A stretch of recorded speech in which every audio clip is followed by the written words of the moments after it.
Bom dia, Luiz.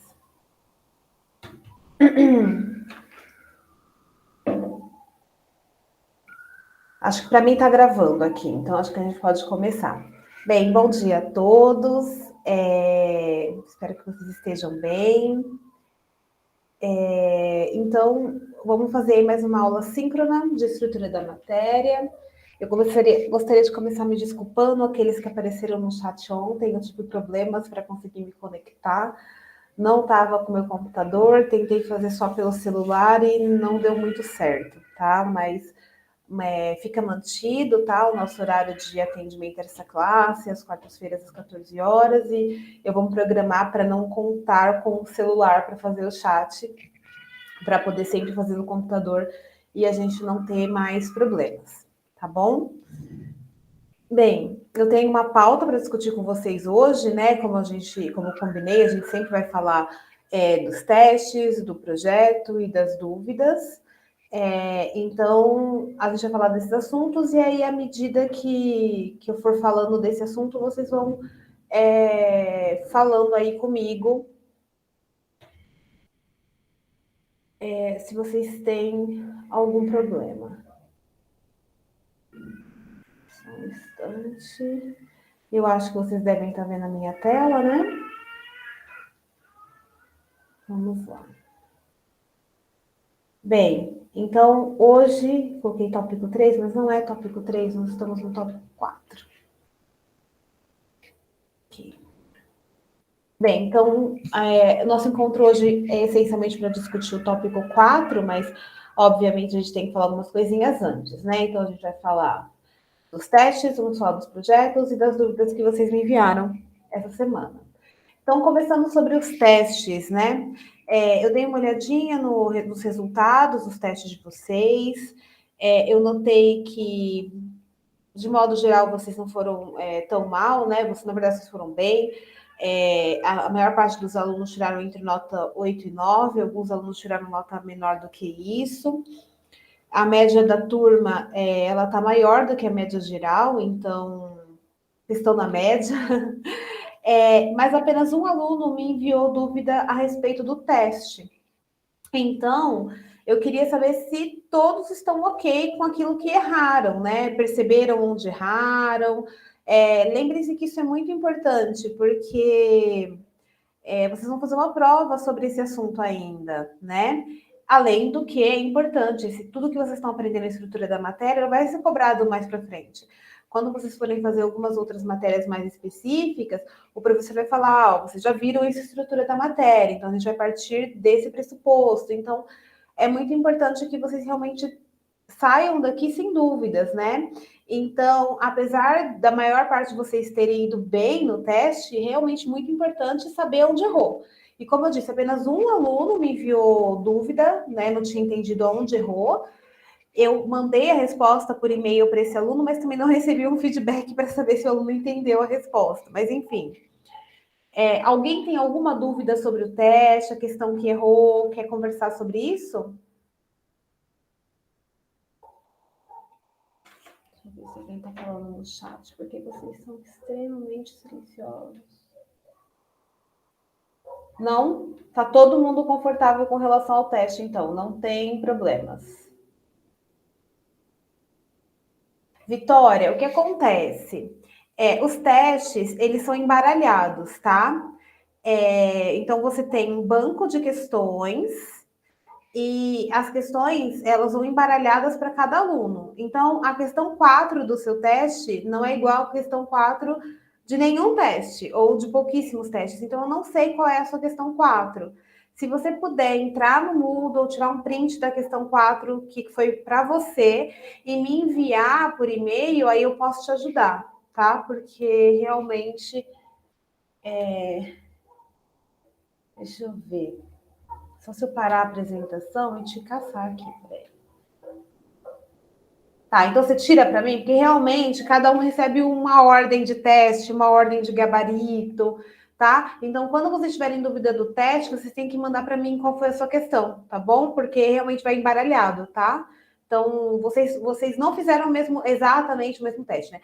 A complexidade das questões é a mesma, mas vocês não receberam o mesmo conjunto de questões, não. Acho que foram 5 questões, né? Algo assim. Alguém tem alguma outra dúvida? Teve dificuldade na execução do teste? Vocês viram que teve uma expansão do tempo, né? Porque teve uma manutenção programada na UFBC que ficou sem energia e o servidor sem energia, o Moodle sai do ar, né? Então, vocês acabaram tendo um dia a mais para fazer o teste. A gente tem um número, assim, razoavelmente preocupante de alunos que não fizeram teste, tá? E eu acho que isso é uma questão bastante importante, tá bom? Façam um teste, tá? Porque ele pesa bastante na nota de vocês e a oportunidade de vocês estarem verificando se vocês aprenderam, né? Já ir treinando para o modelo de como vai ser a prova, porque é mais ou menos esse modelo. Então, não deixem de fazer os testes, tá bom? Não sei o que levou vocês quem não fez, né? Não sei o que levou a não ter feito, mas é muito importante aí fazer todos os testes. Deixa eu ver. Só para eu ter uma noção dessa turma.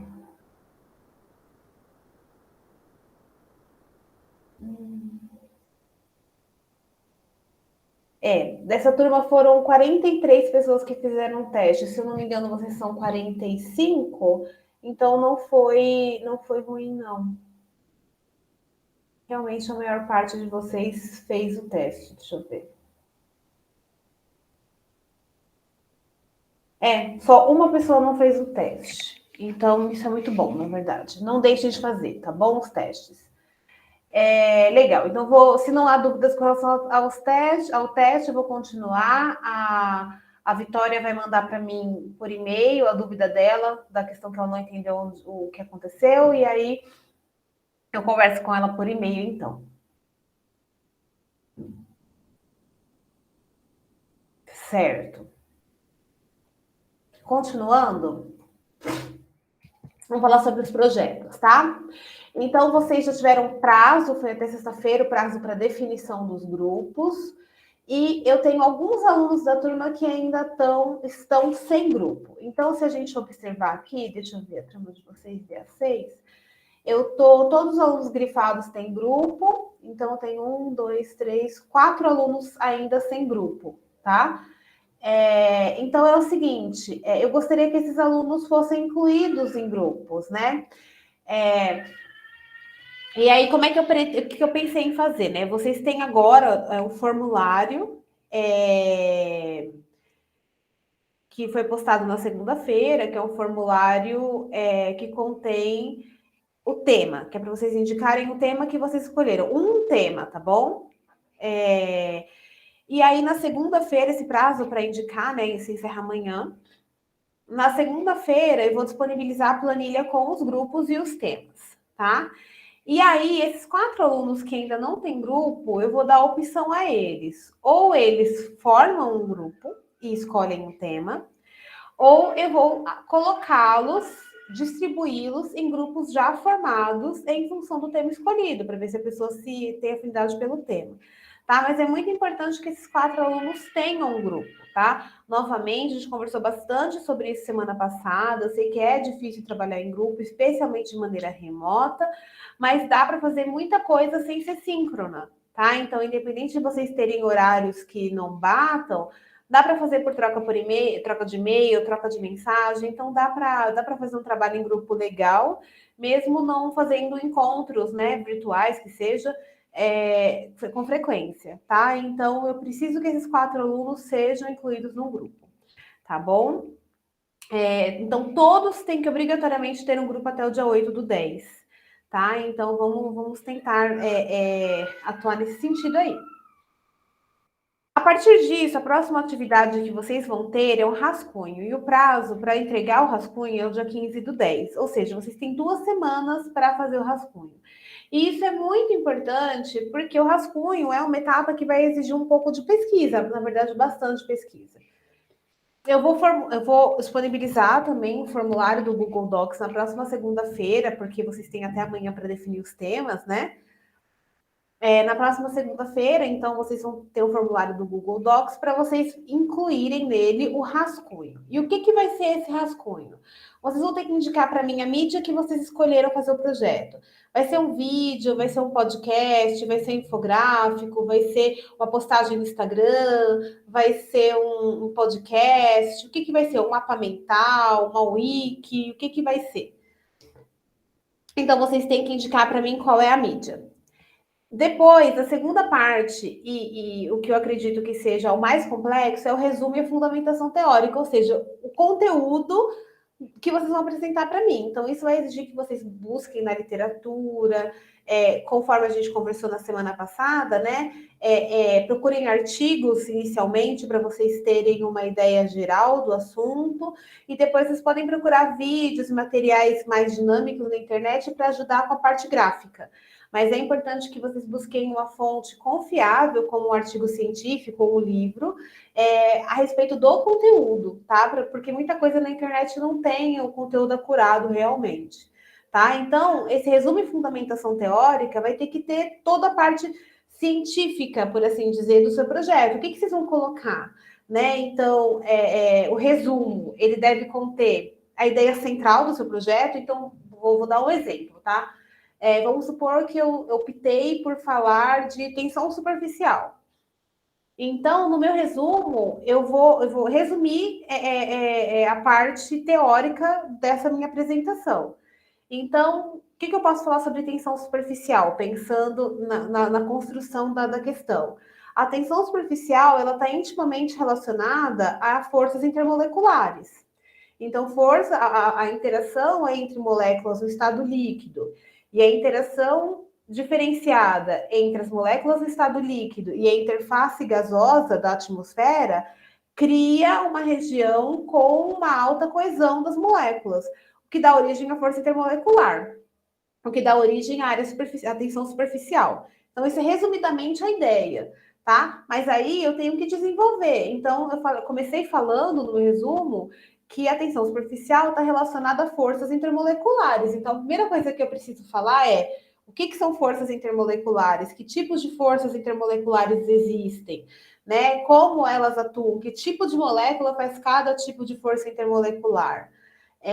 Depois, essa questão de interface sólido, líquido e gás. O que, que acontece nessa interface a nível molecular? Né? Então, eu vou discorrer, né, na fundamentação teórica, eu vou discorrer a respeito das coisas que eu abordei no resumo. Por fim, né, por fim não, mas depois eu vou falar do roteiro. O que, que é o roteiro? Vocês vão ter que indicar para mim como vocês vão discutir cada ponto. Então, novamente, no exemplo da tensão superficial, o primeiro ponto é a questão das forças intermoleculares. Como eu vou abordar isso? Eu vou pôr um desenho, eu vou pôr uma animação, eu vou vou fazer algum link que seja interativo. Como eu vou abordar essa questão? Então, isso faz parte do roteiro. E, por fim, a fonte, as fontes que vocês consultaram. Artigos, livros, sites, vídeos, tudo tem que estar lá, tá bom? Então, essa parte é uma parte um pouquinho mais pesada. A última parte vai ser vocês botarem o roteiro de vocês em prática, né? Mas é importante que esse resumo seja bem feito, esse rascunho seja bem feito, para que eu possa colocar alguns inputs. Então, se vocês estiverem trabalhando com algum conceito errado, eu possa corrigir. Se eu perceber que vocês estão usando fontes não confiáveis, eu posso indicar. Se eu perceber que no roteiro de vocês estão pensando numa estratégia para abordar aquele assunto, que de repente eu posso dar uma dica de como melhorar, tá? Então, realmente, nessas próximas 2 semanas, é um trabalho duro que vocês têm que fazer aqui, tá bom? Então, façam aquela coisa que eu conversei com vocês, dividam, né, um pouco o trabalho, de repente cada um lê em linhas gerais sobre o tópico, cada um propõe um resumo, e a partir do resumo vocês fragmentam, cada um vai atrás de uma parte da informação para juntar a fundamentação teórica, tá bom? Então, assim, quem já definiu o tema não precisa começar a partir da segunda-feira, já pode começar já, mas o formulário vai ser disponibilizado a partir de segunda. Tudo bem? Alguma dúvida aí sobre o projeto?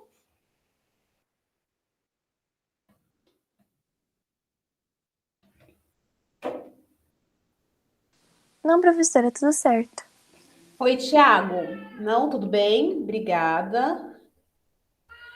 Tiago, realmente dá certinho para eles formarem um grupo de 4, né? Mas eles ainda não formaram, então várias coisas podem estar acontecendo. Como 43 alunos fizeram um teste, isso significa que não são alunos que trancaram a disciplina, né? Porque pode acontecer também, às vezes o aluno desistiu. Mas eu prefiro dar a opção, né? Às vezes, por alguma razão, eles não querem trabalhar juntos, então não vou forçá-los, né, a trabalhar. De repente, escolher um tema em função, um grupo em função do tema, seja uma opção. Então, eu vou dar as duas opções para esses 4 alunos, né? Lembrando que o grupo pode ser de 3 a 5, não precisam ser os 4, né? Podem juntar 3, enfim. Mas eu tenho certeza que eles vão encontrar um grupo, vai dar certo. Então, tudo bem com relação aos projetos. Novamente, o deadline para esse rascunho é no dia 15/10, que não significa que vocês precisam tirar qualquer dúvida só no dia 15, tá? Então, se durante a construção desse rascunho, daqui até o dia 15, vocês tiverem alguma dúvida, vão mandando por e-mail, ou no dia do atendimento extra classe, ou nesse momento que a gente fala do projeto aqui na aula. Aí a gente vai conversando, tá? Eu acho que essa próxima etapa que vocês vão começar agora, ela é bem crítica.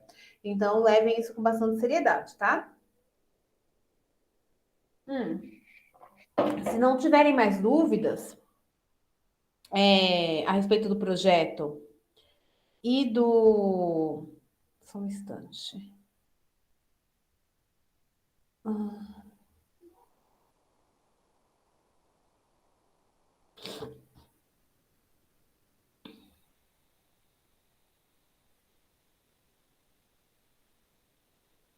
uhum.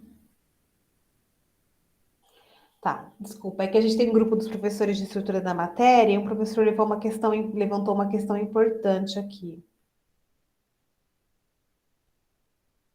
Tá. Bem, se não tiver mais dúvidas com relação aos testes e aos projetos, eu vou para as dúvidas do tópico 4.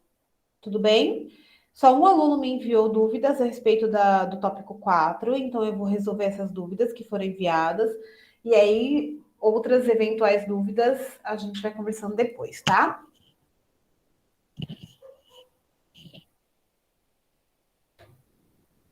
Então, vocês sabem que eu fico meio ceguinha, então, por favor,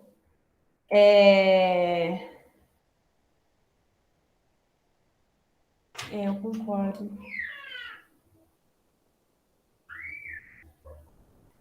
Tá, só um instante, gente.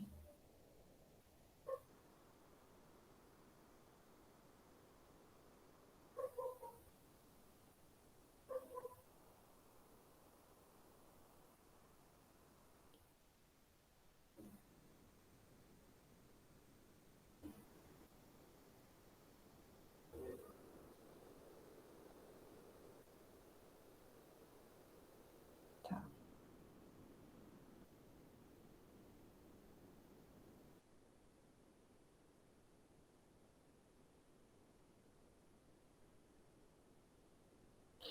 Eu estou conversando aqui justamente pela primeira dúvida que eu recebi. Ai, caramba. Que é uma dúvida que surgiu numa outra turma e não a cosa. Tá, vamos lá. Quem me mandou dúvida a respeito da lista de exercício, dos exercícios 5 ao 9 especificamente. Eu estou conversando aqui no WhatsApp, no grupo dos professores de estrutura da matéria, porque justamente um professor postou uma preocupação dele com relação ao quinto exercício da lista de exercícios. Por quê?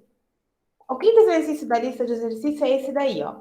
Na eletrólise do NaCl, quantos litros de Cl2 na CNTP são gerados por uma corrente de 15 amperes por um período de 75 minutos? A questão do professor, nesse caso, Vocês deveriam saber o que acontece quando eu tenho NaCl aquoso, a reação que acontece, porque esse professor especificamente que está mandando a dúvida, ele é físico. Lembra que a gente estava conversando sobre essas diferentes formações na semana passada? Esse professor é físico.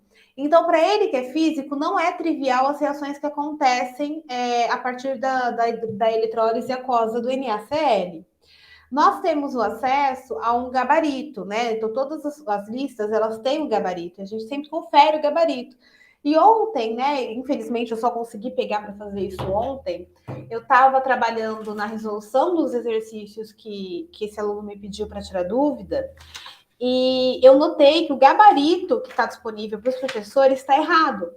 Porque o gabarito, ele leva em consideração a eletrólise ígnea do NaCl, que vocês vão ver que é uma coisa diferente, e não a eletrólise aquosa. O resultado final, o número final que sai é o mesmo, mas o conceito é completamente diferente. Então, a questão dele é, poxa, o aluno deveria saber qual é a reação que acontece quando o NaCl se dissolve em água? Considerando a aula que vocês tiveram, a qual vocês tiveram acesso, na minha opinião, não. Eu acho que a aula que vocês tiveram não deu condições para que vocês. Isso é algo que alguns de vocês já devem ter visto no ensino médio, mas com base na aula, na minha opinião, tá? Não fica claro para vocês, pode não ser trivial para todos vocês.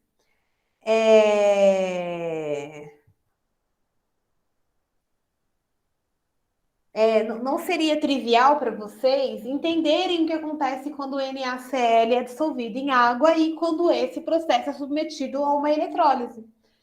Então, o que eu esperaria que vocês fizessem? Que vocês fossem pesquisar na internet. Eu vou fazer uma busca aqui para vocês darem uma olhadinha. E essa é a questão, né, do professor. Vou colocar, ó, eletrólise aquosa do NaCl. Eu fiz isso ontem. Aí a primeira coisa que aparece aqui, o primeiro link, mundo da educação. Uau, legal. Aí, deixa eu ver se esse daqui é um problema. Aí ele começa e olha a primeira reação que ele dá. Tá? Ele começa com a eletrólise ígnea do cloreto de sódio. Se vocês não leem isso com cautela, vocês vão utilizar essa semi-reação e essa semi-reação. Acontece que a semi-reação correta é da eletrólise aquosa do cloreto de sódio, tá? Então isso pode gerar algum conflito aí, tá? Então o que o professor está argumentando é que nesses casos seria importante que a gente dê a fonte para vocês de onde pesquisar esse tipo de informação ou dê a equação, tá? O que eu posso tranquilizar vocês é que no caso dos testes esse tipo de informação é fornecida, tá bom? Mas realmente, para a lista de exercícios, como vocês estão em casa, vocês têm monitores, vocês podem mandar e-mail para a gente, então a gente entende que vocês têm uma infinidade de fontes de pesquisa aí, tá? Então é isso. Mas, voltando ao assunto, eu vou trabalhar aí nas dúvidas específicas desse aluno. Para resolver os exercícios 5, o 6, o 5 e o 6, o que vocês precisam basicamente, voltando lá no vídeo do professor, é dessa informação do que é a constante de Faraday, né? Que basicamente a constante de Faraday é a carga elementar vezes o número atômico que dá essa constante, ou seja, eu tenho a carga, né, de 9,647 ou 96.470 coulomb para cada 1 mol de elétrons, tá? E a outra informação que vocês precisam para resolver o exercício 5 e 6 é lembrar que corrente é carga sobre tempo. Lembrando que a carga é em coulomb e o tempo é em segundo para que a corrente saia em ampere. Com base nessas duas informações, vocês resolvem o exercício 6 e 5 e 6. Então, vamos lá. No exercício 5, na eletrólise do cloreto de sódio aquoso, quantos litros de Cl2 na CNTP são gerados por uma corrente de 15,5 ampere por um período de 75 minutos? Então, lembra o que eu falei com vocês sobre conteúdos cumulativos? Então, não dá para dissociar uma coisa da outra. Vocês viram uma aula sobre gases na semana passada, então a gente pressupõe que vocês saibam utilizar a equação dos gases ideais para fazer algumas conversões, como número de mols em volume, etc., que é o que vocês vão precisar fazer nesse exercício. Então, para o exercício A, para o item A,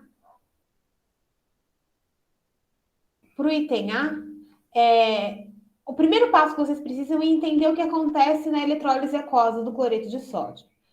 Quando eu tenho cloreto de sódio em água, essa espécie ele sofre uma dissociação gerando íons sódio aquoso mais íons cloreto aquoso. Essa etapa aqui, então, seria a dissociação. Gente, dá para entender minha letra? Que é horrível usar essas luzinhas aqui. Depois, você tem que entender que a água ela tem um processo natural de formação de autoionização. A molécula de água ela se autoioniza de maneira espontânea. Então, a água ela sofre um processo de autoionização, gerando H+, e OH-. Certo? Ele multiplicou por 2 aqui. Tá bom. Então, isso daqui seria a autoionização da água.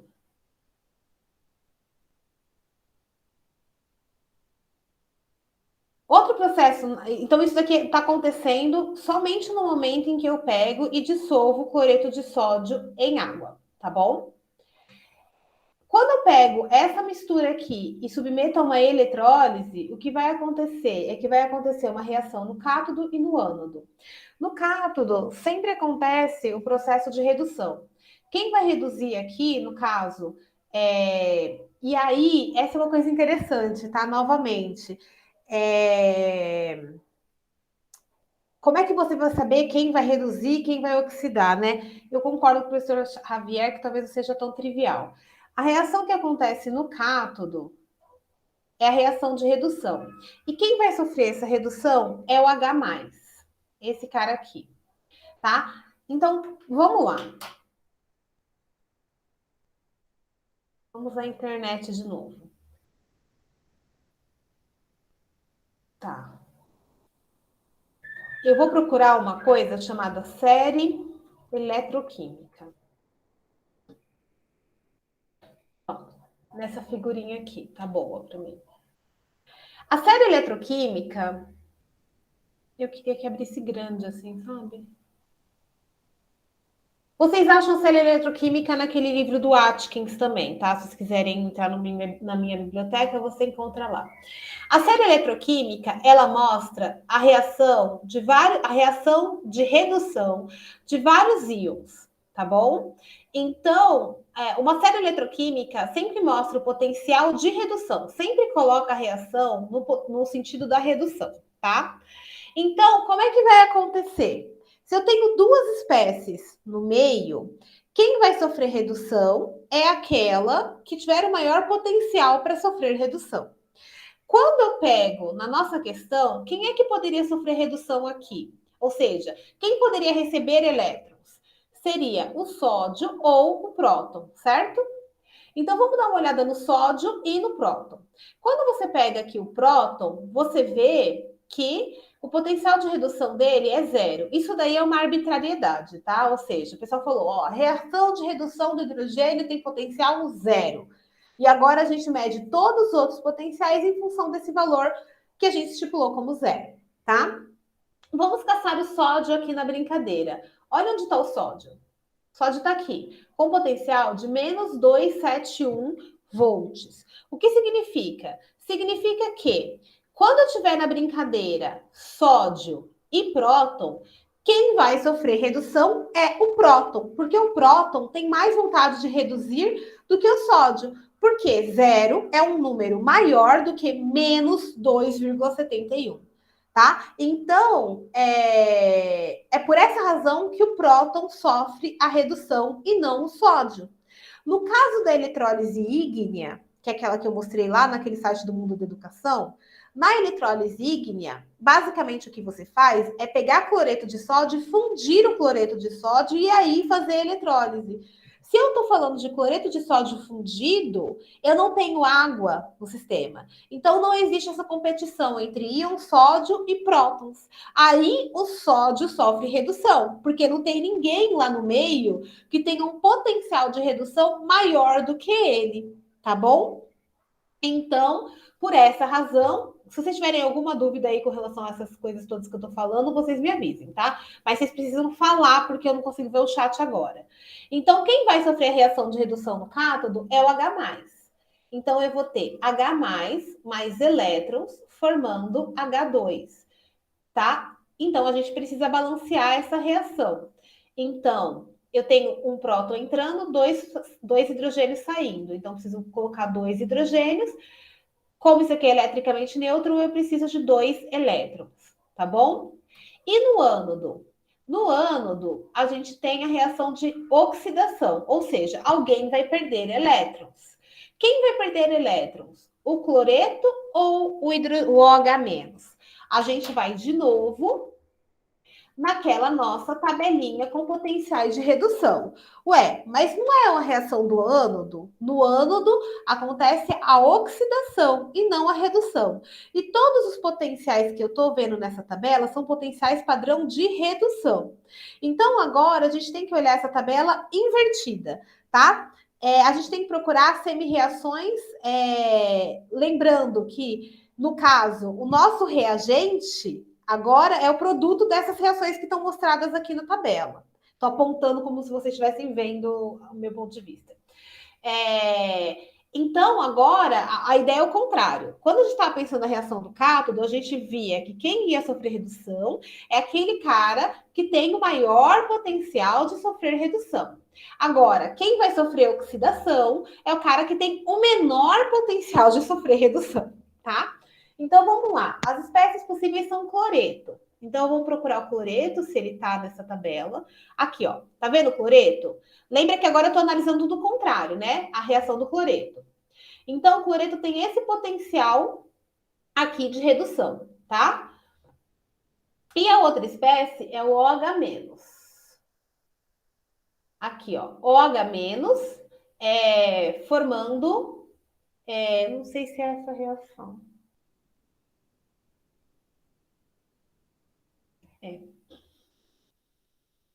Isso.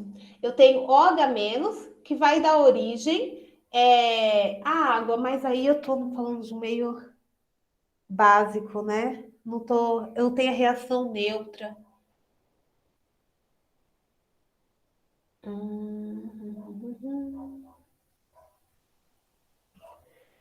Cl2 aquoso. Aqui eu tô falando da hidrólise, esse meio tá altamente básico. Eu não tenho meio altamente básico. A reação seria por aqui, não. Eu não tenho o potencial que eu preciso nessa tabela.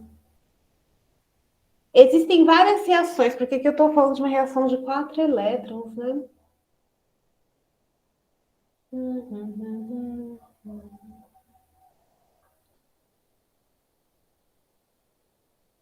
Esse cara está tendo maior poder de redução do que esse, significa que, em comparação a esse daqui, mas você tem que pensar no sódio, então nenhum dos dois vai reduzir.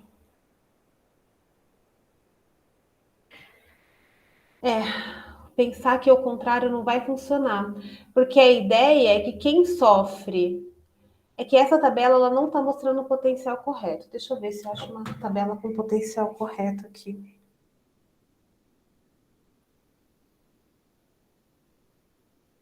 Potenciais eletroquímicos.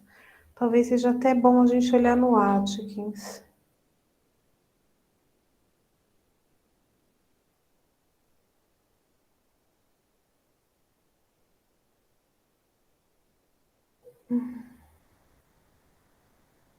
Aqui solta os metais. Cloreto.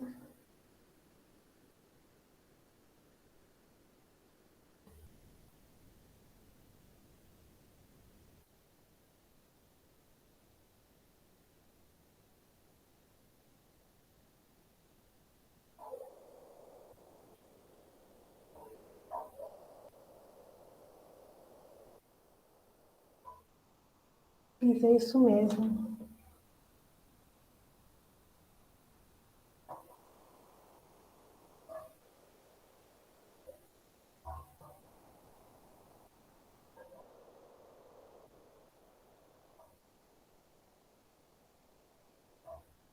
Dois OH menos. A outra dela tá certa. Cadê?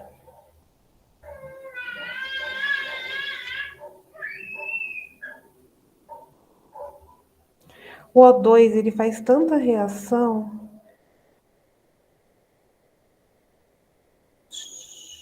Você tem essa daqui.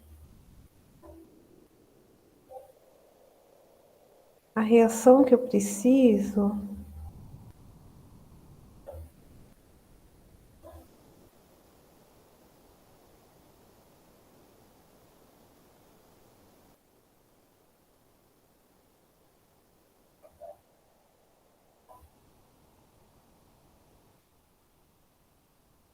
Agora eu achei uma tabela que tem o que eu quero e não dá para enxergar. Essa tabela não tem o que eu quero. Deixa eu ver se essa tem. Não.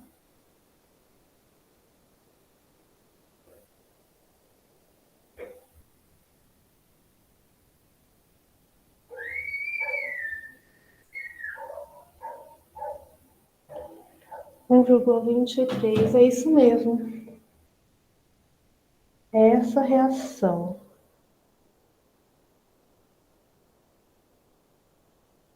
Não, seria essa daqui. Bem, eu preciso achar o potencial correto. Desculpa, pessoal, mas a ideia é a seguinte: quem vai sofrer redução é o Cl-. E essa é a parte problemática, né? Isso daqui vai virar Cl2 e água mais elétron. Como eu tenho dois Cl2 saindo, eu preciso ter um Cl2 saindo, que são dois cloros, eu preciso ter um cloreto entrando. Então, eu preciso multiplicar aqui por 2. A ideia é que a partir daqui vocês obtenham a equação global. Então, vamos pensar um pouco. Eu tenho dois Cls aqui entrando e foi obtido a partir dessa reação só um. Então, essa reação tem toda que ser multiplicada por 2. Eu tenho 2Cl2 saindo aqui, e agora eu tenho 2Cl2, então tá tudo certo. Aqui, olha, eu tenho dois prótons sendo consumidos e a partir dessa reação eu só produzi um. Então, eu preciso multiplicar tudo aqui por 2. Tá? E a partir daí eu posso cortar as espécies para obter uma reação global do que está acontecendo. Então, eu tenho aqui um cloreto de sódio entrando, beleza. Eu tenho dois sódios saindo e dois cloretos saindo. Só que se vocês observarem aqui, esses dois cloretos que saíram aqui foram consumidos aqui. Então, eu posso cortar esse com esse, porque ele foi formado aqui e foi consumido aqui. Depois, esses dois OH- foram formados aqui e não foram consumidos em momento nenhum. Mas esses dois prótons foram formados aqui e foram consumidos aqui. Então, eu posso cortar esse com esse. O que mais que a gente consegue cortar aqui? Eu tenho dois elétrons sendo consumidos aqui, dois elétrons sendo formados aqui. Então, esses elétrons formados aqui foram consumidos aqui. Tá? E a partir daí eu posso obter a equação global. Então, quem reagiu com quem? Eu tenho dois cloretos de sódio reagindo com duas águas, formando 2Na+, mais 2OH-, mais H2, mais Cl2. Essa é a equação global. E a partir daí eu consigo resolver o exercício, tá? Então vamos lá. No exercício A, na eletrólise, quantos litros de Cl2 foram obtidos na CNTP quando são gerados uma corrente de 15 amperes por um tempo de 75 minutos? Então, primeiro eu tenho que lembrar que corrente é igual a carga sobre tempo. E, então, a partir daí eu consigo calcular a carga, porque eu tenho a corrente e tenho o tempo. Então, a carga vai ser igual a corrente de 15,5 amperes. Lembrando que corrente é coulomb por segundo, o tempo tem que estar em segundo, ou seja, 75 minutos vezes 60, que é para esse tempo sair em segundos, tá? E aí vou ter um tempo em segundos. Então, pelas minhas contas, essa carga aqui vai dar 69.750 coulomb. Lembrando lá da equação de Faraday que eu falei para vocês, eu sei que eu formo essa carga quando eu libero ou quando eu envolvo uma reação com 1 mol de elétrons. Então, vamos lá. Eu formo, eu utilizo, né? Aqui, eu estou utilizando esse valor. No gabarito, ele está utilizando a constante de Faraday arredondado. Então, vai dar uma pequena diferença entre os valores que eu encontrei e o da resolução, mas está tudo certo, tá? Então, aqui eu tenho que levar em consideração que eu tenho 96.470 coulomb para cada 1 mol de elétron envolvido no processo eletroquímico. Só que de acordo com nossos cálculos, né, eu formei, né, uma carga de 69.750 coulomb. Quantos mols de elétrons isso vai me gerar? Então, isso aqui vai me gerar um número de 0,72 mol de elétron.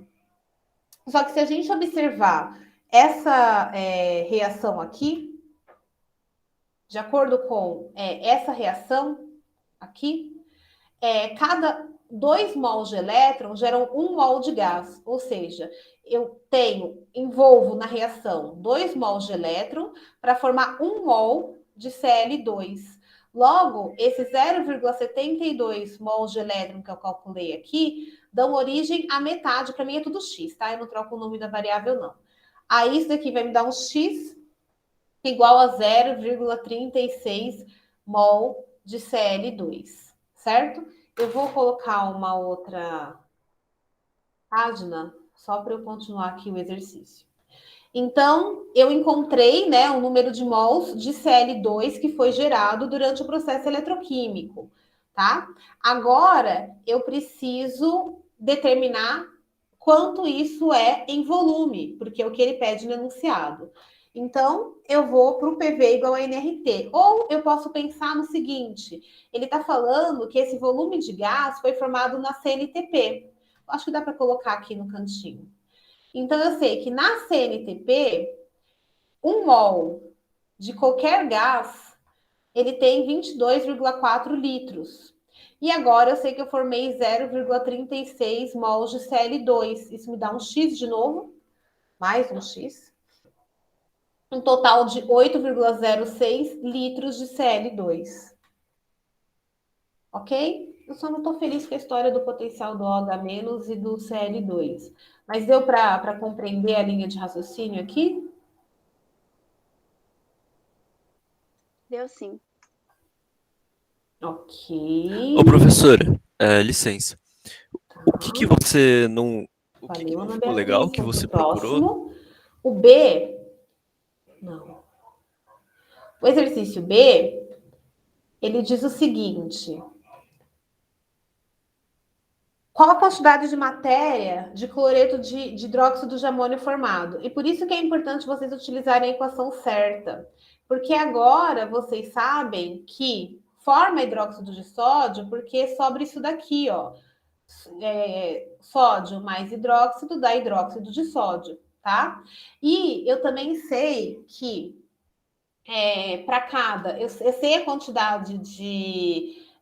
número de mols, por exemplo, eu posso fazer em relação ao número de mols de cloreto, ou de Cl-, né? Então, eu sei que para cada, considerando a reação global, né? Eu preciso, para cada 2Cl consumido, eu formo, ou para cada 2 elétrons utilizados, eu formo 2 mols de cloreto de sódio, certo? Então, eu tenho aqui, para cada 2 mols de elétrons, eu formo 2 mols de NaOH. Como eu calculei lá em cima que eu tenho 0,72 mols de elétrons, logo eu formo 0,72 mols de NaOH, que é o que ele pergunta, tá? O exercício 6 é a mesma coisa, né? Só que nesse caso a reação é um pouco mais simples. Mas ainda assim, é importante saber as ações que acontecem. É essa mesmo. Não estou muito satisfeita, não, mas vamos lá. Bem, o que acontece aqui? Primeira coisa, eu estou falando de H2 e H2 pela eletrólise da água. Então, a primeira coisa que vai acontecer é a autoprotólise da água, que a gente já viu. Que a água vai se dissociar em H+, e OH-, tá? Aí, eu vou ter reação no cátodo. E nesse ponto é mais fácil de analisar. O cátodo vai ser o eletrodo onde acontece a reação de redução. Então, de novo, olhando aquela nossa tabela lá, tá aqui já. A reação que acontece, eu tenho H+ ou OH-. Quem tem mais vontade de reduzir, né, é o H+. Então, porque essa reação aqui é invertida. Então, é por isso. É por isso. Tá, não. Porque se eu inverter essa reação aqui vai dar menos 0,40. Então, quem tem mais vontade de reduzir é esse cara aqui, tá? Então, quem vai sofrer redução no cátodo é o H+ indo a H2. Isso mesmo. Então, eu vou ter aqui H+, mais elétron, formando H2. Balanceando novamente a equação, como eu tenho 2 hidrogênios aqui, eu preciso de 2 aqui, logo eu preciso de 2 elétrons. E no ânodo vai acontecer a reação de oxidação. Então, eu vou ter aqui a reação entre o OH-, formando água, mais O2, mais elétron. E se eu balancear tudo isso, né, então eu vou ver que eu preciso de 4 OH-, porque aí eu vou ter 4 prótons e 4 oxigênios. 4 oxigênios. Então, para balancear a carga, eu vou precisar de 4 elétrons. E aí, para fazer uma reação global, as coisas elas meio que têm que bater, né? Ou seja, eu preciso que o número de elétrons seja coincidente. Isso é muito importante. Uma reação, você nunca tem só oxidação ou só redução, porque a reação do anodo, a reação de oxidação é a fonte de elétrons para a reação de redução. Então, se eu gerei 4 elétrons aqui, eu vou consumir 4 elétrons aqui. Então, vou ter que multiplicar tudo isso aqui por 2. Então, aqui vai virar 4, 4 e 2, tá? E aí eu posso cortar esses processos aqui e aqui, posso suprimir água, mas enfim. E aí eu posso colocar aqui 4H+, mais 4OH-, formando... Eu acho que eu tinha que ter multiplicado a água também. Não tá certo. Formando 2 águas mais O2, tá? E mais hidrogênio aqui. Certo? Muito bem, então essa é a reação global, e aí a gente pode prosseguir o exercício da mesma maneira que foi feito anteriormente. No caso, ele quer saber quantos segundos leva para formar 5 litros de hidrogênio, medidos nessas condições, utilizando uma corrente de 15 amperes. Como eu tenho só a corrente, eu tenho a corrente de 15 amperes, de 1,5 ampere. Ele quer saber o tempo em segundos, então está me faltando a carga, certo? Só que eu lembro que pela constante de Faraday, que é 96.000, cadê? 470 Coulomb. Eu sei, Coulomb por mol, né? Eu sei que eu tenho essa carga formada quando eu tenho 1 mol de elétron sendo consumido. E eu consigo relacionar o número de mols de elétron com o volume de hidrogênio produzido, porque eu tenho essa relação aqui.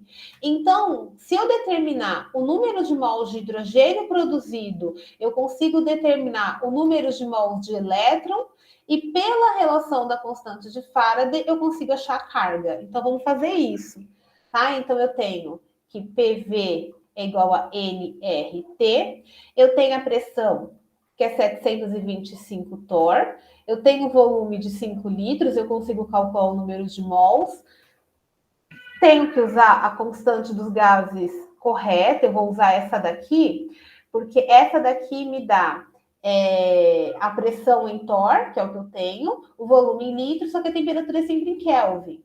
Então, eu tenho que converter a temperatura de 23 graus Celsius em Kelvin, para colocar na equação, e fazendo as contas, eu vou obter um N de 0,38 mol. Desculpa, 0,19 mol, tá? De gás hidrogênio. Só que, de acordo com essa equação aqui, 2 mols de hidrogênio consomem 4 elétrons. Se eu tenho 0,19 mols de hidrogênio, significa que eu precisei consumir 0,38 mols de elétrons. E aí eu volto para essa nossa relação aqui, certo? Eu tenho 96.470 coulomb sendo gerados por 1 mol de elétron. Se eu tenho 0,38 mol de elétron, quantos coulombs vão ser gerados? Isso daqui, pelas minhas contas, cadê as minhas contas? Deu um total, cadê? De 36 mil, é isso, 658,6 coulomb. E aí, a partir daí, eu posso, com base nesse valor aqui, que é a carga, eu posso determinar o tempo, né? Então, vou fazer uma caixinha aqui. Eu sei que a corrente é igual a carga sobre tempo, logo o tempo é igual a carga sobre a corrente. Então, basta substituir os valores de carga, de carga que eu calculei, 36.658,6, pela corrente de 1,5 ampere. E aí, isso daqui vai me dar um tempo de 2,44 vezes 10 a quarta segundos, ou 6 horas,79, que é um valor um pouquinho diferente daquele que está no gabarito, mas isso acontece porque o gabarito ele considerou a constante de Faraday como sendo 96.500, o que dá uma pequena diferença. E aqui, no cálculo do número de mols de hidrogênio, ele arredondou 0,19 para 0,20. Então, quando você faz essas duas correções, ou esses dois arredondamentos, você vai chegar exatamente nas 7 horas, que é o que está no gabarito. Sei que ficou muito bagunçado, mas deu para acompanhar o raciocínio? Deu sim, professora. Eu não escutei. Alguém falou? Seu microfone Sim, realmente... a gente estava falando e acho que você não estava ouvindo.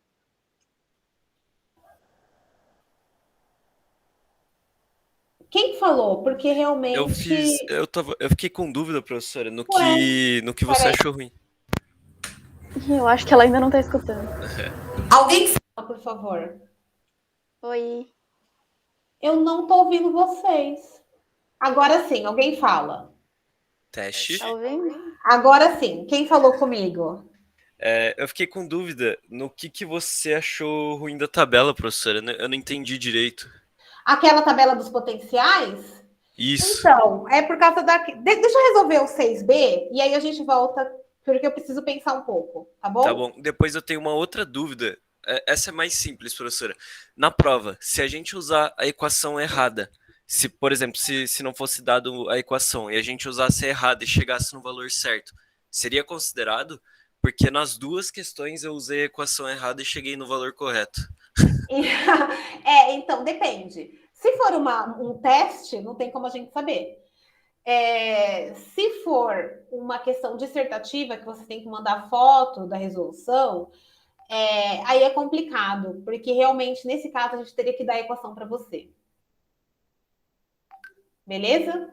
Beleza, professora, obrigado. Mas o correto é usar a equação correta, né? Porque a gente não quer que vocês sejam substituidores de fórmulas, a gente quer que vocês entendam a química que está acontecendo, né? Uhum. Então, como vocês não tiveram na aula condições de determinar qual é a equação correta para ser utilizada, porque eletroquímica, gente, é tópico de uma disciplina inteira, não de uma aula, tá? Então, de uma não, né? De mais de uma disciplina. Então, não dá para a gente abordar tudo numa aula. Então, notem, né? Não é porque a gente quis jogar, é só para vocês terem uma ideia geral. Então, numa situação dessa, gente, a gente tem que dar equação, tá bom? Isso é importante. Inclusive, se vocês estiverem num teste que não dê equação, na hora já fala, professora, eu fiz o teste, tal questão que eu recebi não tinha equação, tá? Isso é uma situação até que eu anularia a questão. Mas a gente revisou todas as questões do teste, não é para ter esse tipo de problema. Tá bom? É que na lista, realmente, a gente considera que vocês estão em casa, de boa, fazendo em qualquer horário, pode pesquisar, pode mandar uma mensagem para o professor e perguntar, pode entrar no atendimento extra classe e perguntar, pode perguntar para o monitor. Então, vocês têm várias fontes de consulta. Na prova, não. Então, na prova, esse tipo de informação tem que ser dada, já que na aula vocês não tiveram condições de determinar isso. Quando vocês forem fazer uma disciplina de eletroquímica, aí é diferente, porque aí vocês vão ter toda a fundamentação teórica para permitir que vocês cheguem a essas conclusões sozinhos, e aí sim vocês vão ter que saber fazer, mas vocês vão ter todo um conjunto de aulas a respeito de série eletroquímica, como determinar a reação que acontece no cátodo, como determinar a reação que acontece no ânodo e assim por diante. Entendeu? Beleza. Tá? Bem, então só para finalizar o exercício B, e aí eu volto na questão da tabela, tá? O exercício B, ele diz o seguinte, dentro das mesmas condições, qual é a massa de oxigênio produzida ao mesmo tempo, tá? Então, quando eu fiz qual das contas? Quando eu fiz essa conta aqui, por exemplo, eu determinei o número de mols de hidrogênio que está sendo formado nessas condições que foram dadas no enunciado, os 5 litros de hidrogênio que foram medidos. Então, como eu tenho o número de mols de hidrogênio, eu consigo, por estequiometria, determinar o número de mols de O2, certo? Então, de acordo com a equação, eu sei que 1 mol de O2 forma durante a reação, então que eu sei que durante essa reação, essa eletrólise, eu formo 1 mol de O2 e 2 mols de hidrogênio. Certo? Só que com base no enunciado, eu formei 5 litros de hidrogênio nessas condições, o que corresponde a 0,19 mols de hidrogênio. Então, eu tenho 0,19 mols de hidrogênio. Então, é muito simples calcular o número de mols de oxigênio. Certo? Então, eu sei que eu tenho a metade do número de mols de oxigênio. Então, o número de mols de oxigênio vai dar 0,095 mol. Eu sei que 1 mol de oxigênio tem uma massa de 36 gramas. 32 gramas. Deixa eu apagar aqui direito.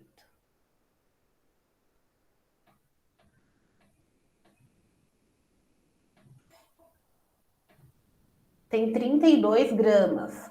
Como eu tenho 0,095 mol de oxigênio, eu encontro aqui a massa igual a 3,02 gramas de oxigênio. Novamente, as diferenças entre esse resultado e o que está no gabarito, eles estão associados ao fato de que eu usei a constante de Faraday como 96.470 e não 96.500, e eu não arredondei o número de mols para 0,2. Se vocês fizerem todas essas contas, usando a constante de Faraday com 96.500 e arredondar aqui para 0,2, vocês vão chegar exatamente na massa que está no gabarito.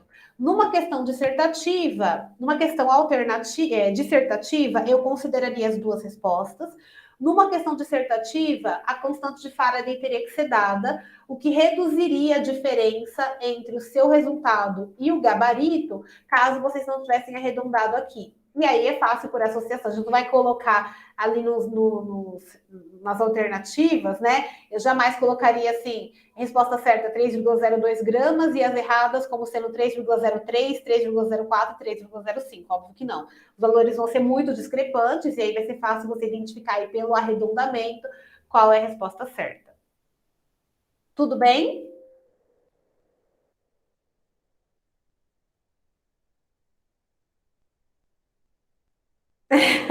Não, calma, Thiago. Gabriel, a tabela. Então vamos lá. Com relação à determinação da equação que acontece no cátodo, ficou claro, porque essa tabela é direta, certo? Então, a tabela ela mostra o potencial de redução. Vocês podem entender potencial como vontade. Quem reduz é aquele que tem mais vontade de reduzir, certo? Então, naquele exemplo, eu tinha sódio e hidrogênio como espécies que poderiam sofrer redução. Entre o sódio e o hidrogênio, quem tem mais vontade de sofrer redução é o hidrogênio, ficou fácil. A oxidação, a gente também tem que consultar essa tabela, só que tem que fazer uma análise invertida. E aí eu acho que eu não sei se estou me confundindo. Porque as reações químicas que acontecem são essa e essa, certo? Só que invertidas, né? Então, quem vai sofrer oxidação é o cloreto. O cloreto ele tem o maior potencial de redução, só que ele não tem o maior potencial de redução, né? Na verdade, o que eu acho que você tem que considerar é a espontaneidade, né, do sistema. É essa a minha questão. Essa parte da tabela que eu estou com dificuldade de explicar para vocês. Por que quem oxida é o cloreto e não a hidroxila? Porque quando você está sofrendo, quando a gente está falando da eletrólise da água, não há opção, são essas duas espécies. Mas quando a gente tem o OH- e o cloreto competindo pela reação de oxidação, quem vai sofrer? Ah, é! Tá. É isso? Não. Desculpa. Deixa eu pensar. Tem um número de elétrons.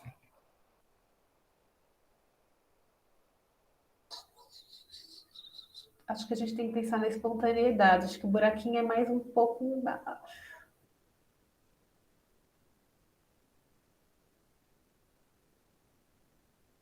Eu tô sem uma caneta. Deixa eu pensar. Tô sem assistente também. Meu assistente está cuidando do outro. Porque o que acontece, nesse caso, a gente tem que pensar na espontaneidade do processo, né?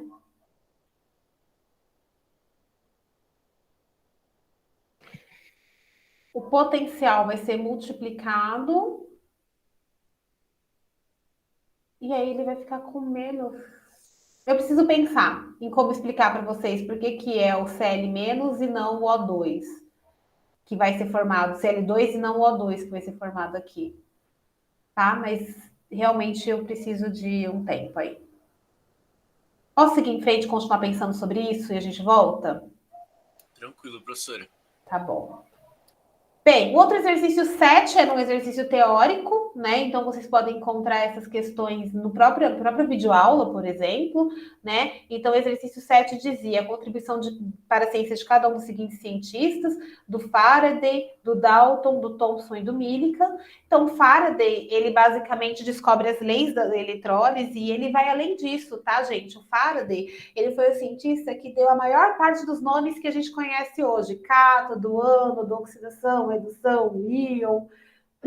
A maior parte dessa terminologia que a gente utiliza hoje em eletroquímica é associada a Faraday, tá? Mas a principal contribuição dele são as leis de Faraday, que ele formulou de maneira experimental, aí conduzindo uma série de experimentos eletroquímicos. O Dalton, não coloquei aqui, Mas o Dalton, ele vem lá da aula anterior, que vocês viram sobre cálculos estequiométricos. O Dalton, ele formulou um modelo atômico, né, que considerava que os átomos eram como partículas, bolas de bilhar indivisíveis. Apesar desse conceito estar extremamente longe da realidade, o fato do Dalton considerar que o átomo é uma partícula indivisível com uma massa específica associada a cada elemento, permite que a gente obtenha as leis ponderais de massa, né? Então, todo o cálculo estequiométrico, ele pode ser baseado simplesmente aí no modelo de Dalton. Você não precisa ter um modelo mais sofisticado que isso para fazer um cálculo estequiométrico. Então, essa é a grande contribuição dele. Thomson, a gente viu nessa aula também. Então, Thomson, através do experimento dos raios catódicos, ele conseguiu determinar a relação carga-massa do elétron. E analisando a relação carga-massa do elétron com a relação carga-massa do próton, que já era conhecida, ele conseguiu formular o seu modelo, que é o modelo do pudim de passas, né? Porque basicamente o que ele notou é que a relação carga-massa, que a massa do elétron, ele deveria ser cerca de 1.840 vezes menor do que a massa do próton. Então, e a carga do átomo, né, o número de portadores de carga, né, a quantidade de carga era a mesma. Então, ele conseguiu formular, e como já era conhecido naquela época, mais ou menos, o raio típico de um átomo, então ele formulou o modelo dele do pudim de passas, né? Então, para aquela massa de prótons estar distribuído naquele raio, você deveria ter uma massa difusa de prótons e os elétrons serem partículas pequenininhas dentro desse pudim, tá? Então, essa foi a grande contribuição de Thomson. E Millikan, ele deu a grande contribuição com os experimentos aí que ele fez com as gotículas carregadas de óleo. Ele conseguiu determinar a carga do elétron. Então, como a gente tinha relação massa-carga e Millikan determinou a carga, a gente determina a massa, né? Então, a grande contribuição dele foi essa, tá bom? Então, esse é um exercício teórico, então vocês podem aí tentar formular uma dissertação a respeito do assunto, tá? E com base nesse último experimento, que é o experimento de Millikan, a gente tem o exercício 8. Então, no exercício 8, ele dá um exercício.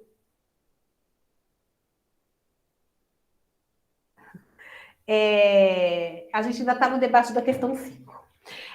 Então, no exercício 8, ele fala aí que vamos supor que você fez uma construção do experimento de Millikan e as gotas, a gotícula de óleo formado passa pelo capacitor cuja distância entre placas é de 1 centímetro. Então, ele quer que vocês esbocem esse desenho. Obviamente, vocês não precisam fazer uma coisa tão sofisticada, tá? Mas, basicamente, a distância entre essas duas placas aqui é de 1 centímetro. Vocês não precisam fazer um desenho em escala, vocês podem colocar aqui a barrinha. Submetido a uma tensão, uma diferença de potencial aqui em volt, que é o que ele quer que você calcule, se eu não me engano. Aí ele tem uma gotinha de óleo aqui dentro, que ela tem uma densidade de 0,8 e um diâmetro, considerando uma gota esférica, de 1 micrômetro.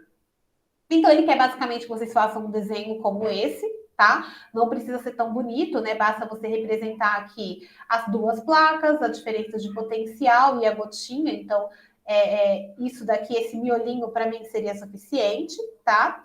E aí vem a questão da questão em si, né? Ele quer saber qual deve ser a tensão da gota para que a partícula permaneça em repouso. Então, vamos analisar essa figurinha aqui, que acho que é a mais importante do experimento. Essa partícula aqui, essa gotícula de óleo no experimento de Millikan, ele está sendo acelerada. Tá? Então, você tem uma gota carregada e essa gota carregada, ela está sendo acelerada para cima através desse potencial aqui. Então, você tem uma diferença de potencial, a gota, ela está negativamente carregada, então ela vai se deslocar para cima, porque para cima é o polo positivo e a gota está negativamente carregada.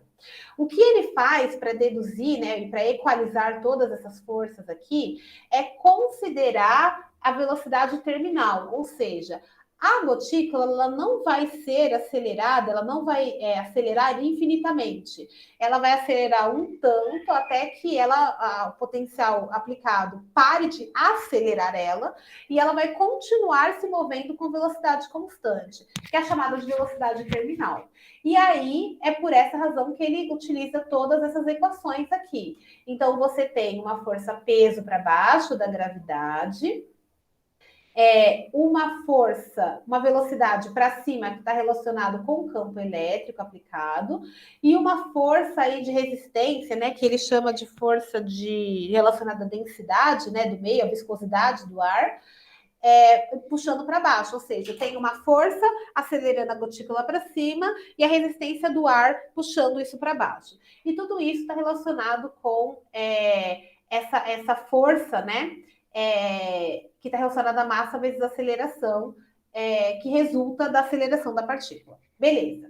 Só que uma coisa que é importante de ser notada nesse exercício em particular é o fato de que, neste caso, ele pergunta de maneira específica o que vai acontecer no caso da gota carregada permaneça suspensa em repouso.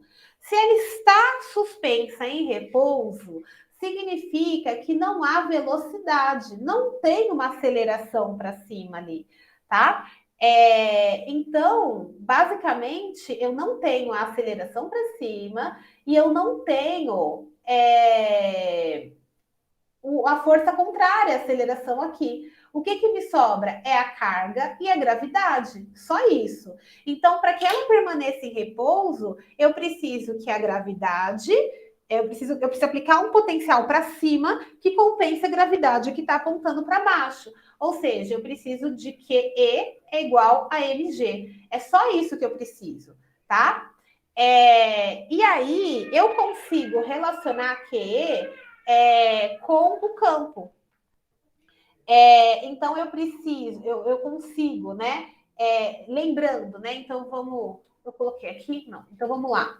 Então, se eu pensar o seguinte, que Q vezes E é igual a mg, eu lembro que a carga pode ser dada pelo número de portadores vezes a carga elementar, vezes o campo, é igual a mg vezes mg, né?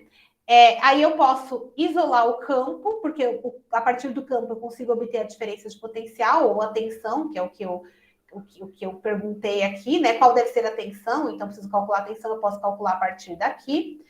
Então, eu vou ter aqui mg é igual a me.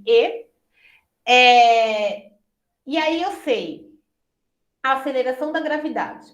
Eu conheço a carga elementar.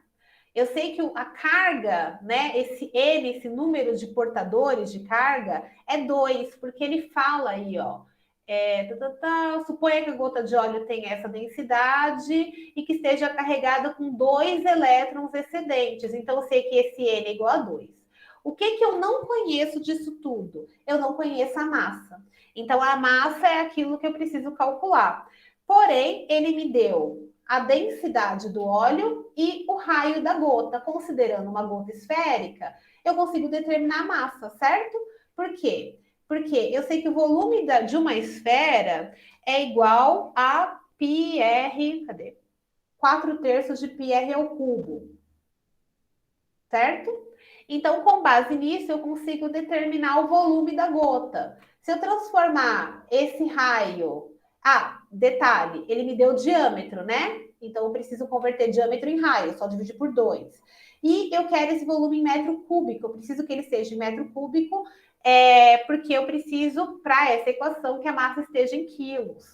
Então, eu substituo os valores aqui, considerando o raio em metros e não em micrômetros, e aí eu vou obter um volume de 5, se vocês fizerem essas contas, substituindo todos os valores, 5,24 vezes 10 a menos 19 metros cúbicos, tá? Como eu tenho a densidade, eu sei que densidade é massa sobre volume, aí eu só preciso converter esse valor de densidade aqui para quilogramas por metro cúbico, e aí isso daqui em quilogramas por metro cúbico vai me dar 800. tá? Isso aqui dá 800 quilogramas por metro cúbico. Lá na primeira aula, no tópico 1, revisem para ver essa questão da conversão de unidades, tá?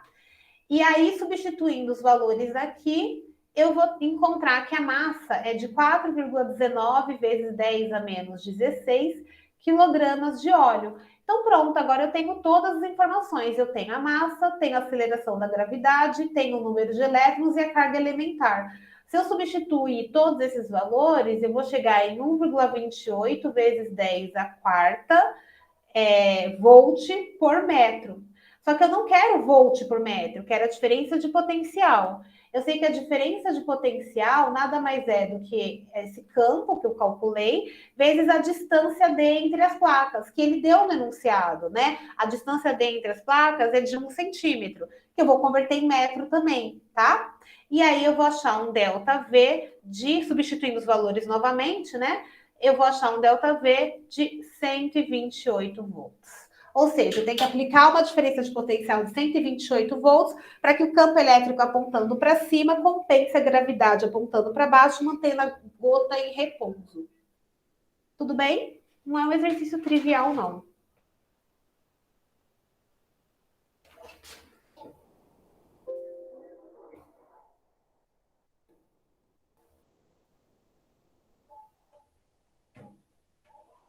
Tudo bem?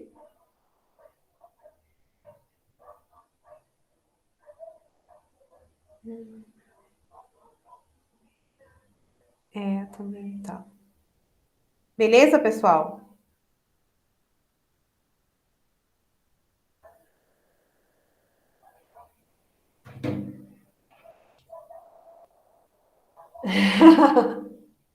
Então, o problema é você pensar em tudo isso, né? Não é trivial, não. O último exercício, exercício 9, que foi pedido, também não é um exercício simples, tá? Então, ele fala do experimento de Thomson. Se Thomson acelerasse o elétron no tubo de raio catódico, aplicando uma diferença de potencial de 1000 volts entre o catodo e o anodo, com que velocidade o elétron estaria ao atingir o anodo, tá? Então, ele quer saber a diferença de potencial que ele tem que aplicar aqui e que velocidade que o elétron atingiria o anodo, tá? Então, basicamente, o que você tem que pensar é na conservação de energia. Levando-se em consideração a conservação de energia, a máxima energia potencial elétrica que você pode conseguir, a máxima energia potencial elétrica gerada por esse campo elétrico tem que ser igual à máxima energia cinética. A energia potencial elétrica é dada pela carga elementar vezes o potencial aplicado, a diferença de potencial aplicado. E a energia cinética é dada por meio, né, pela metade de meio de mv quadrado. E aí é só substituir, na verdade, os valores. Cadê? Então, basicamente, o que você tem que fazer aqui é isolar a velocidade. Então, se você isolar a velocidade dessa equação, você vai chegar nessa relação aqui. 2 vezes ΔV, aqui, cara, vezes o Q dividido pela massa, tá? Na verdade, desculpa, mesmo porque a gente é carga, tá? É o Q. Só que no caso, o Q vai ser a carga elementar, porque eu estou falando de um elétron sendo acelerado, tá bom? E aí é só substituir os valores. Eu tenho ΔV, que é de 1000 volts. Eu tenho a carga, que é a carga elementar, a carga do elétron. E vocês podem pesquisar na internet a massa do elétron. E aí, substituindo todos esses valores, levando em consideração as unidades corretas, tá? Sempre façam uma análise dimensional. O que é uma análise dimensional? Façam essa conta com valores. Depois façam essa mesma conta com unidades. E vejam se as unidades estão correspondendo àquela que deveria dar, que é metros por segundo, tá? E aí vocês fazem as conversões necessárias. Vezes 10 a sétima metro por segundo, tá? Então, é uma conservação de energia. A energia máxima potencial elétrica que pode ser gerada é entre esses dois, vai ser o máximo que... Então, assim, você tem uma energia potencial elétrica sendo gerada devido à diferença de potencial. A velocidade máxima que o elétron pode atingir é aquela resultante da conversão completa de energia potencial elétrica em energia cinética. Então, de acordo com essa conservação de energia, né, essa energia tem que ser completamente transferida, você pode fazer essa relação de igualdade e aí achar a velocidade do elétron. Esse daqui, ele fala para fazer um esboço do sistema, aqui, ó, eu fiz um esboço, foi desenhado por mim, tá? E a direção do campo da força aplicada da direção da força aplicada sobre os elétrons. É a regra da mão esquerda, né? Então, de acordo com a regra da mão esquerda, eu tenho a velocidade apontando nessa direção, a força, então, vai estar aqui, e saindo do plano da lousa, não sei como eu faço isso, mas vindo para cá, no plano da lousa, vindo para frente de vocês, eu tenho o campo, tá? Beleza?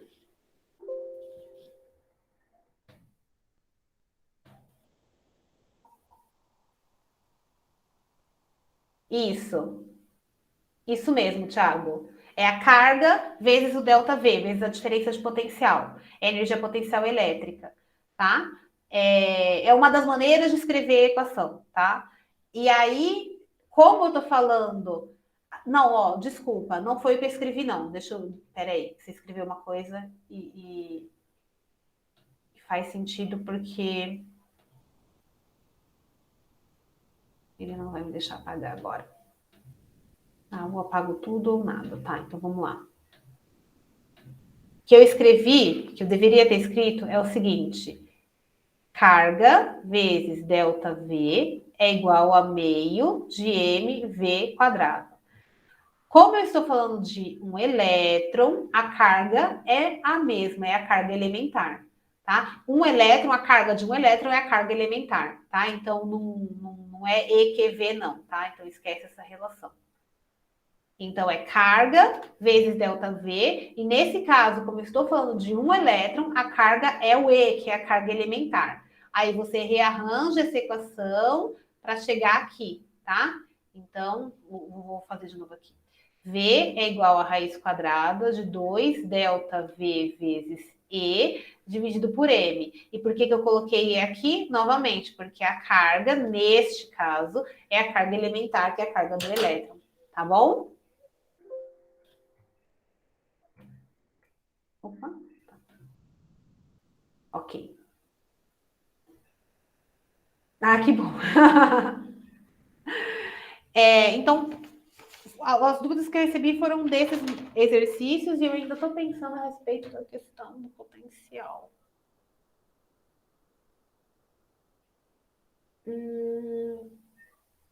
Tá. Mais alguma dúvida que vocês queiram tirar? Eu ainda preciso ver a questão do potencial e depois eu entro em contato com vocês.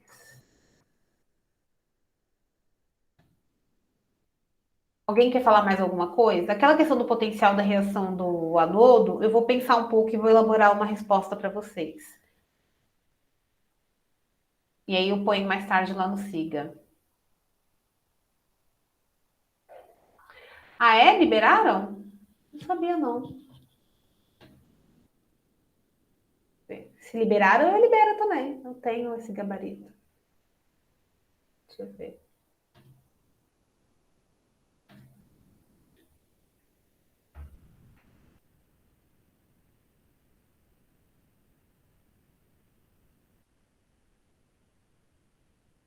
Tá bom.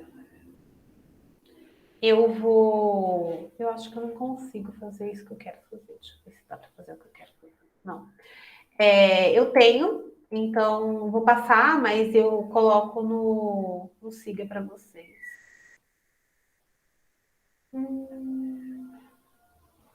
Deixa eu ver se vai.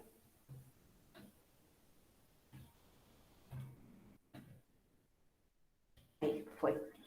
Gabarito é esse, ó. 10C, 11D, 12A, 13A, 14B, 15A, 16D, tá tudo aí no chat. Mas eu coloco no Siga. Vamos colocar gabarito Questões alternativas. Lista 4 no SIGA. Eu tenho que anotar tudo, porque senão eu esqueço até meu nome. Mais alguma dúvida?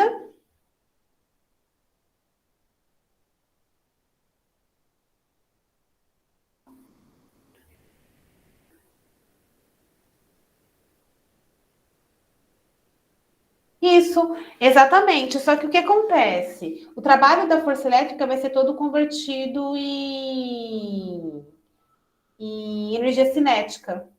Então, por isso que a gente tem essa relação. Todo trabalho possível, né, todo trabalho realizado por esse campo elétrico, por essa diferença de potencial elétrica, pode ser convertido em energia cinética. É isso mesmo, Ana Beatriz, tá certo.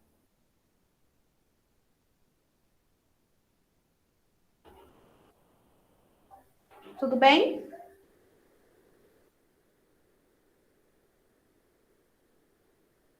Pessoal, se não tem mais dúvidas, eu vou encerrar.